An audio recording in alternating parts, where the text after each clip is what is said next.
Hi friends, I am Tilak. You're watching Tech May Be Unique, and today we're going to see how to insert dollar currency sign symbol on your Microsoft Excel web on your computer. And if you're new to this channel, make sure to click on subscribe button below. We just move on to the video. So how to insert a dollar symbol on your Microsoft Excel web? I'm just going to show like this. So to insert the dollar symbol in web on your computer, there is no insert symbol option present on the web. So you can use a keyboard shortcut. I'm just going to show. So you just need to use shift key plus 4. Okay, so we just want to first click inside the cell, then press shift key plus 4 option on your keyboard. It automatically create a dollar symbol. So you can just copy the symbol, place wherever you just needed. This is the only way that you can insert a dollar symbol on your Microsoft Excel web.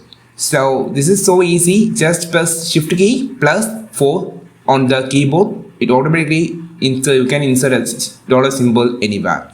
I think this video helped you a lot. Like this video, share this video, subscribe this channel. We will meet on next video with a super valuable content. This is Tilak signing off from Tech May Be Unique. Have a wonderful day.